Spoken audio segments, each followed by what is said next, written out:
इमरान खान साहब ने अपनी बहनों को एक पैगाम भेजा है कि जितना जल्दी हो, जैसे भी मुमकिन हो, वो कोशिश करें और मुझे आकर मिलें। ये इमरान खान साहब कोशिश कर रहे हैं क्योंकि उनका कोई पैगाम बाहर नहीं पहुंच रहा और वो किसी और पे भरोसा भी नहीं कर सकते। इमरान खान साहब को अपनी बहनों पे भरोसा है और बहुत सारी जगहों से वो धोखा भी खा चुके हैं। बुशरा बीबी की सूरत हाल भी मैंने आपको बताई थी।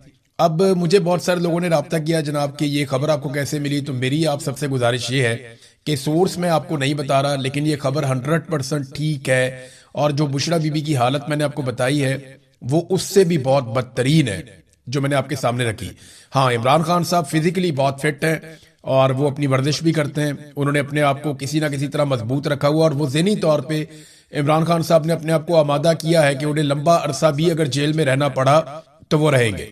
उन्होंने अपने आप को जेल में खासा मजबूत रखा हुआ है, लेकिन उनकी आंख का मसला बहुत सीरियस है और उसकी वजह से इमरान खान साहब परेशान भी हैं।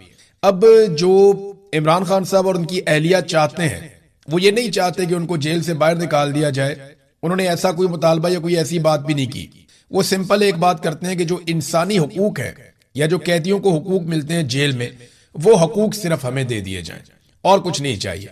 अब वो इस बात को जानते हैं कि वो इतनी जल्दी छूट कर बाहर आने वाले नहीं है, क्योंकि इमरान खान साहब को उसके लिए एक डील करनी पड़ेगी और किसी भी जिल्लत अमेज डील के लिए वो तैयार नहीं है।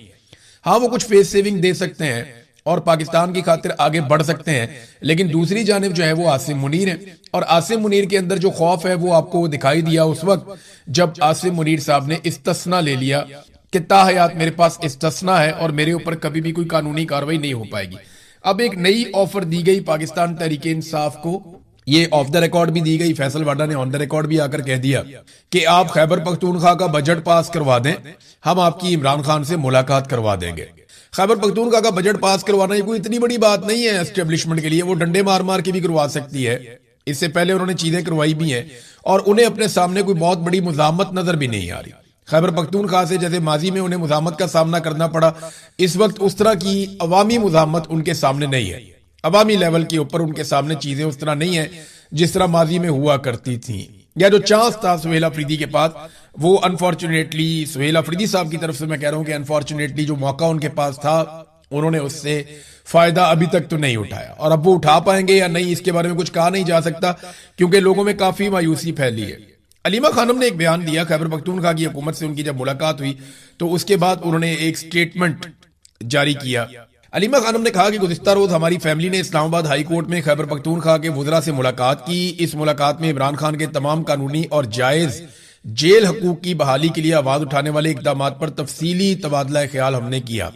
मुलाकात के दौरान वुज़रा ने दर्ज झेल पेशरफ से आगाह किया, यानी खैबर पख्तूनख्वा की हुकूमत ने इमरान खान साहब की फैमिली को बताया कि वो क्या कुछ कर रहे हैं। नंबर एक, उन्होंने कहा कोई इजाफी या सरप्लस बजट नहीं होगा, क्योंकि इमरान खान ने हमेशा हदायत दी है कि तमाम दस्तयाब वसाइल खैबर पख्तूनख्वा के अवाम की तरक्की, फलाह बहबूद और खुशहाली पर खर्च किए जाएं।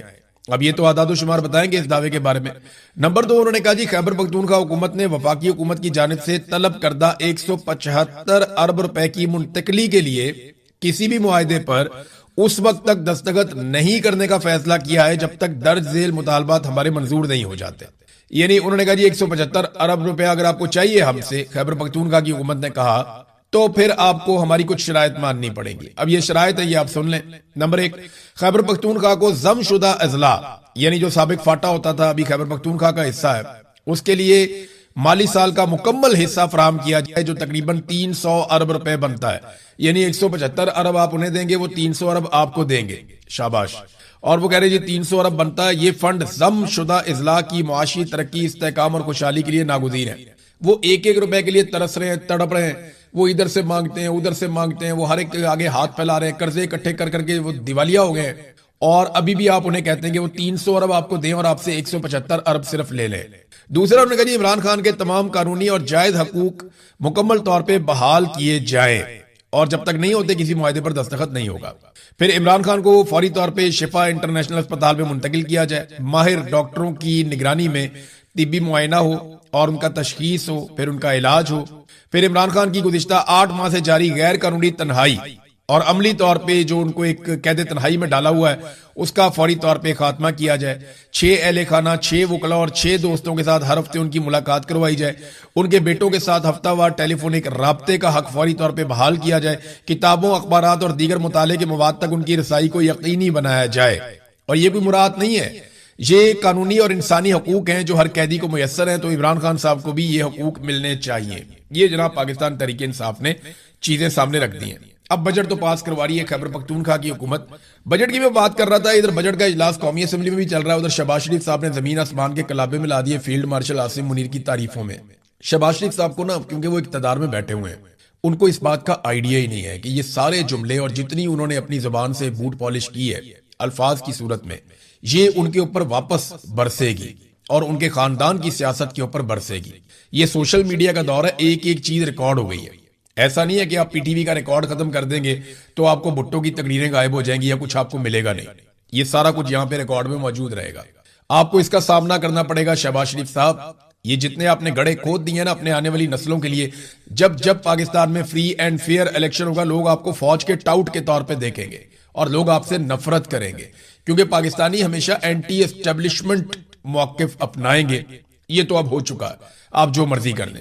उधर उल्टे सीधे शेर भी पढ़ दिए शहबाज शरीफ साहब ने, टका के जूते पॉलिश किए। ये चीजें इनके सामने आएंगी, इनको आइडिया नहीं। और जो असल काम है करने वाला वो ये करते नहीं है, और जो काम इनके करने वाला नहीं है वहां पे ये आगे बढ़ बढ़ के चौधरी बनते हैं। अभी अमेरिका ने और ईरान ने दोनों ने इनको फारिग करवा दिया। ये चाहते स्विट्जरलैंड के जनाब हम बड़े चौधरी बनने जा रहे हैं, हम करेंगे जनाब मेजबानी। उन्होंने कहा तुम कौन होते हो मेजबानी करने वाले। उन्होंने आपस में खुद ही मुआहदा करके इनको फारिग कर दिया, एक पेपर भेज दिया, इस पे साइन कर लेना। तो शहबाज शरीफ साहब उस पर साइन करके ना मुस्कुराती हुई तस्वीर लगा दी। और भाई उधर जंग हुई है, उधर बड़े बुरे हालात हैं, डोनाल्ड ट्रंप भी परेशान है, ईरान भी परेशान है, और ये बीच में भगड़े डाल रहे हैं कि जनाब हमने बहुत बड़ी कार्रवाई डाल दी है, हमने जंगे अजीम रुकवा दी है। देखें आपकी एफर्ट बड़ी अच्छी थी, आपने कोशिश बड़ी अच्छी की, लेकिन आपने पाकिस्तान में क्या किया? आपको अगर पाकिस्तानी अप्रिशिएट करेंगे तो इस बात पे नहीं करेंगे कि आप फलाने मुल्क के अंदर आपकी कितनी इज्जत है, या फलाने मुल्क के अंदर आपकी कितनी जायदाद है, या फलाना मुल्क आपकी कितनी बात सुनता। नहीं, पाकिस्तानी आपकी इस बात पे इज्जत करेंगे कि आप पाकिस्तानियों की कितनी इज्जत करते हैं। वो आपकी इस बात पे इज्जत करेंगे या तारीफ करेंगे कि आपने पाकिस्तानियों के लिए क्या किया। टके का काम इन्होंने पाकिस्तानियों के लिए नहीं किया। ये जो मुआहदा हुआ है अमेरिका और ईरान के बीच में, नादरीन, ये भी इस वक्त खतरे में। मैं आपको उसका रीजन बताता हूं। इसराइल ने लबनान के ऊपर एक बड़ा खौफनाक अटैक कर दिया, और वजह उसकी बनाई कि जनाब उनके 4 फौजी मारे गए इसराइल के। और इस अटैक के अंदर जो अब तक इतलात आ रही है हमारे पास अलग अलग मीडिया से, 35 खवातीन और बच्चों समेत 35 लोग वहां पे शहीद हुए लबनान में। ये आप इनके चेहरे भी देख सकते हैं, बिल्कुल मासूम लोग हैं, बच्चे भी हैं, खवातीन भी हैं इनके अंदर। अब ये तो कोई जंगजू नहीं है ना, इनका तो हिजबुल्लाह से ताल्लुक नहीं हो सकता। लेकिन जब बमबारी होती है और ऊपर से जहाज आकर बम फेंक कर जाते हैं या मिसाइल मारे जाते हैं, तो फिर नीचे कौन है कौन नहीं है ये तो मारने वाले को आइडिया नहीं होता ज्यादातर। और इसराइल इस बात की परवाह भी नहीं करता कि वहां पे कोलेटरल डैमेज हो रहा है या वहां पे सिविलियन जो है वो शहीद हो रहे हैं, उन्हें इस बात की परवाह भी नहीं। बड़े सख्त उन्होंने बयानात भी दिए। ये 35 लोग शहीद हो गए, 60 लोग वहां पे जख्मी हो गए। अब ईरान जो है वो शदीद गुस्से में। कुछ इतलात के मुताबिक ईरान ने वहां पे आबने हुर्मुज की एक मरतबा फिर बंदिश भी की है, और अमेरिका को बड़ा सख्त पैगाम भी भिजवाया कि जनाब ये देखें इसराइल जो है वो मुआहदे की खिलाफ वर्जी कर रहा है। हमारे मुआहदे का ये हिस्सा था कि इसराइल लबनान के ऊपर हमला नहीं करेगा, लेकिन बड़ा खौफनाक हमला लबनान के ऊपर किया गया। 35 लोग बच्चों और खवातीन समेत मार दिए गए। अब ईरानी फौज तैयारी कर रही है इसराइल पे हमले के लिए, लेकिन क्या अमेरिका दोबारा से लड़ेगा? इसका जवाब ना मैं आपको देता हूं। एक डॉक्यूमेंट छपा है, बाकायदा एक खबर है वॉल स्ट्रीट जर्नल की अमेरिका में। इस खबर के मुताबिक पेंटागन ने अमेरिकी पार्लियामान से मजीद पैसे मांगे, और पैसे उन्होंने मांगे हैं कि उनको जो खसारा हुआ ईरान जंग की मद में उसको पूरा करने के लिए उन्हें यह पैसा चाहिए। यानी ईरान के साथ अमेरिका ने जो जंग लड़ी उसका नुकसान पूरा करने के लिए पेंटागन ने, यानी जैसे हमारे यहाँ पे GHQ है जनरल हेडक्वार्टर फौज का, इसी तरह वहां पेंटागन है अमेरिका में, तो उन्होंने अमेरिका की पार्लियामेंट से मजीद पैसा मांग लिया। यहां पे तो वजीर आजम दे देता ना पैसा, जैसे मर्जी वो खुद भी ले लेते हैं, लेकिन वहां पे पार्लियामेंट देती है पैसा। तो अमेरिकी पार्लियामान से जो उन्होंने पैसा मांगा वो $80 अरब है। यानी इसका मतलब यह है कि अमेरिका को $80 अरब का धचका लगा है। अमेरिका में महंगाई बहुत ज्यादा बढ़ गई है, वहां पेट्रोलियम मसनूआत की कीमतें बढ़ी हैं। तो क्या अमेरिका दोबारा से उस जंग में जाना चाहेगा जिससे उसने बड़ी मुश्किल से जान छुड़ाई है? तो मुझे ऐसा लगता है कि अगर इसराइल अपनी रविश से बाज ना आया और इसराइल और ईरान के बीच में ताल्लुकात खराब होते चले गए, तो एक वक्त आएगा कि डोनाल्ड ट्रंप को पीछे हटना पड़ेगा। और ये अब इसराइली अखबारात भी लिख रहे हैं, इसराइली अखबारात के अंदर मैंने 2-3 जगह पे मुख्तलिफ अखबारात में ये तबसरे पढ़े हैं कि इसराइल को अब ईरान के साथ तनहा लड़ना पड़ेगा, क्योंकि डोनाल्ड ट्रंप जो है उसकी हमायत इसराइल इस जंग की हद तक खो चुका है और डोनाल्ड ट्रंप अब खुलकर इस लड़ाई को लड़ने के लिए दोबारा नहीं आएगा। जितना नुकसान उसने उठा लिया वो बहुत दूर से आता है लड़ने के लिए, तो बार बार तो नहीं आएगा वो लड़ने के लिए। तो ये एक सिचुएशन है कि अगर तो इस मुआहदे ने बचना है तो अमेरिका को अब इसराइल से अपने आप को दूर करना पड़ेगा, डिस्टेंस करना पड़ेगा कि ये मुआहदा बचा रहे और ईरान और अमेरिका और जो पूरा खित्ता है वो अमन के साथ रहे। लेकिन इसराइल जो करेगा लबनान के साथ, उसके जवाब में ईरान जो करेगा इसराइल के साथ, वो एक चैप्टर ही पूरा अलग हो जाना चाहिए। देखते हैं क्या होगा, जो भी होगा हम आपके साथ इसको शेयर कर देंगे। तो नाजरीन, जहां पे इन्होंने काम करना चाहिए पाकिस्तान की हुकूमत वहां पे काम कर नहीं रही। जरा आप ये देखें ना, तालीम और सेहत के शोबे में पाकिस्तानियों के साथ पाकिस्तान की सरकार ने क्या किया, ये देखें। मैं आपके सामने 2 खबरें रखता हूं, ये दोनों के अंदर डाटा है। नंबर 1 तो आप ये देखें कि पाकिस्तान में जो तालीम के लिए बजट है फी कस, यानी एक आदमी की तालीम के ऊपर पाकिस्तान कितना पैसा खर्च करता है, उसका मुवाजना कर लेते हैं खित्ते के तमाम ममालिक के साथ, यानी चाइना के साथ, भारत के साथ, श्रीलंका के साथ, बांग्लादेश के साथ, नेपाल, भूटान, सबके साथ हम कर लेते हैं मुवाजना कि कौन कितना पैसा खर्च कर रहा है अपने लोगों की तालीम पर। चीन जो है वो अपने एक शख्स की तालीम के ऊपर $425 खर्च कर रहा है। $425 अच्छी खासी रकम है, यानी अगर आप पाकिस्तानी पैसों में देखें तो ये 1.25 लाख रुपए से ऊपर बनता है, 1.25 लाख रुपए के आसपास। तो चीन अपने हर शहरी के ऊपर $425 खर्च कर रहा है। भूटान जो है वो $251 खर्च कर रहा है। भारत $114 खर्च कर रहा है, अच्छी खासी रकम है ये भी। पाकिस्तानी को 40,000 रुपया बनता है ऑलमोस्ट। तो ये भारत इतना पैसा खर्च कर रहा है अपने एक शहरी की तालीम के ऊपर। श्रीलंका जो है वो $78 खर्च कर रहा है, बांग्लादेश $56 खर्च कर रहा है, नेपाल $55 खर्च कर रहा है, और सबसे कम पैसा जो खर्च कर रहा है अपने शहरियों की तालीम के ऊपर वो पाकिस्तान है इस पूरे रीजन में, वो है $32। अंदाजा कीजिए कि चीन खर्च कर रहा है $425, इंडिया कितना खर्च कर रहा है $114, और पाकिस्तान कितना खर्च कर रहा है $32। पाकिस्तान के बाद नेपाल है, वो भी $55 फी कस खर्च कर रहा है, या फी बंदा तालीम के ऊपर वो $55 खर्च कर रहा है, और पाकिस्तान कितने $32। जब तालीम के ऊपर आपकी तवज्जो ही नहीं है तो आपने कौम क्या खाक बनानी, जब तक आप नौजवानों को तालीम नहीं देंगे। और सबसे अच्छी रेशो नौजवानों की पाकिस्तान के अंदर है। पाकिस्तान में 65% आबादी नौजवानों की है जिनसे फायदा उठाया जा सकता था। बहुत बड़ी तादाद में नौजवान है, लेकिन तालीम के ऊपर पाकिस्तान सबसे कम पैसा खर्च कर रहा है। आ जाए जरा हेल्थ के ऊपर कि हेल्थ में पाकिस्तान कितना पैसा खर्च कर रहा है। चीन जो है वो अपने हर शहरी की हेल्थ के ऊपर $763 खर्च कर रहा है। $763 हर शहरी की सेहत के ऊपर खर्च कर रहा है। भूटान जो है वो $162 खर्च कर रहा है, श्रीलंका 134, भारत $85, नेपाल $84, अफगानिस्तान $59, बांग्लादेश $53 और पाकिस्तान $30। पूरे खित्ते में पाकिस्तान सेहत के शोबे के अंदर अपने शहरियों पे सबसे कम पैसा खर्च कर रहा है। हाँ, दिफा के अंदर घुसाई जाओ पैसा, अपनी अयाशियों के अंदर घुसाई जाओ पैसा, बड़े बड़े ताकतवर अमीर लोगों को जो है वो देते जाओ सहूलतें और टैक्स की छूट, लेकिन आम आदमी को कुछ ना देना। तालीम पे भी हम सबसे कम पैसा खर्च कर रहे हैं पूरे खित्ते के अंदर, और हेल्थ के ऊपर भी हम सबसे कम पैसा खर्च कर रहे हैं पूरे खित्ते के अंदर। अफगानिस्तान हमसे बेहतर है, भारत तो बहुत ही बेहतर है। अब नाज़रीन, एक और चीज मैं आपको बताता हूं, इनकी आप हरकतें देखें कि जहां पे पैसा नहीं देना वहां ये पैसा कैसे फेंकते हैं। आप ये देखें कि पीआईए, अभी इन्होंने कुछ अर्सा पहले पीआईए को बेचा, 10 अरब में उठा के इन्होंने पीआईए बेच दी। एक तो जितने की वो पीआईए थी उससे 10% कीमत में इन्होंने पीआईए उठा के बेच दी, आधे से आधे पैसों में इन्होंने पीआईए बेच दी। कितना मुनाफा दे दिया इन्होंने बड़े बड़े ताकतवर लोगों को। जितने का सिर्फ वहां पे स्पेयर पार्ट पड़ा हुआ था पीआईए का, उतने में उठा के सारी पीआईए बेच दी। जितने में पीआईए की 2 बिल्डिंगें जो हैं उनका पैसा उससे ज्यादा था, उतने में उठा के पूरी की पूरी एयरलाइन बेच दी। जितने की एयरलाइन बेची, इससे बहुत ज्यादा पैसा खर्च करके भी आप वो गुडविल नहीं ले सकते, वो रूट नहीं ले सकते जो पीआईए के पास थे। एक तो ओने पोने इन्होंने पीआईए बेच दी फौजी फाउंडेशन को, आरिफ हबीब ग्रुप को, फातिमा फर्टिलाइजर कंपनी को, और लेक सिटी को, एकेडी ग्रुप को, और सिटी स्कूल को। ये सारे के सारे मिलिट्री एस्टेब्लिशमेंट के चमचे खर्चे हैं। और एक तो बीच में उनका अपना इदारा भी है, फौजी फर्टिलाइजर कंपनी। तो एक तो पीआईए उठाकर उनको बेच दी, और इतनी सस्ती बेच दी, और उसके बाद उन्हें 15 साल तक के लिए टैक्स में छूट दे दी कि जनाब 15 साल तक इनसे कोई टैक्स नहीं लिया जाएगा। अब आप अंदाजा करें, ये राणा मुदस्सर अली साहब की रिपोर्ट है। अगर आप इस रिपोर्ट को पढ़ें तो कायमा कमेटी बराए खजाना की रुदाद है इसके अंदर, उसमें पता यह चलता है कि पीआईए को 15 बरस के लिए टैक्स छूट देने की तजवीज ज़ेरे गौर आई है कि जनाब इनको 15 साल के लिए टैक्स की छूट दे दी जाए। ये नाजरीन पाकिस्तान के अंदर हो रहा है। अशराफिया लूट रही है, गरीब आदमी लुट रहा है, आपकी जेबों पे डाका डाला जा रहा है। आप 1 यूनिट बिजली इस्तेमाल करेंगे, 4 यूनिट बिजली के आप पैसे देंगे। पीआईए जो मर्जी करे, जो मर्जी खरीदे, जो मर्जी बेचे, जितना मर्जी मुनाफा कमाए, 15 साल तक आप उससे टैक्स ही नहीं ले पाएंगे।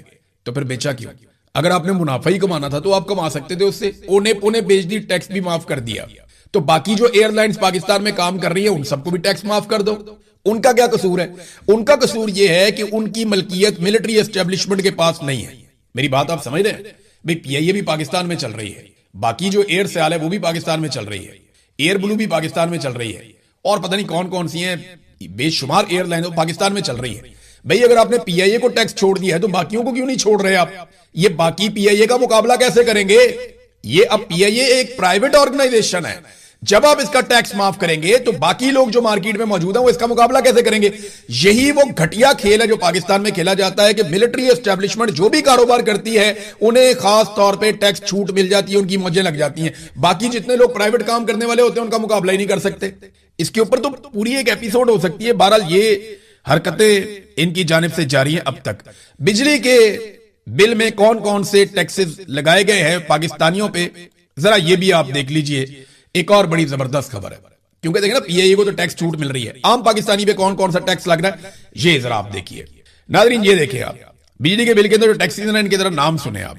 महसूल बिजली, बिजली की कीमत, general sale tax, income tax, फाजिल टैक्स, मजीद tax, RS tax, fuel price adjustment पर general sale tax, fuel price adjustment पर मजीद टैक्स, फ्यूल प्राइस एडजस्टमेंट पर फाजिल टैक्स, फ्यूल प्राइस एडजस्टमेंट पर income tax, fuel price adjustment पर इजाफी टैक्स, फ्यूल प्राइस एडजस्टमेंट पर excise duty, fuel price adjustment पर आरएस टैक्स, और इसके अलावा लेवियां।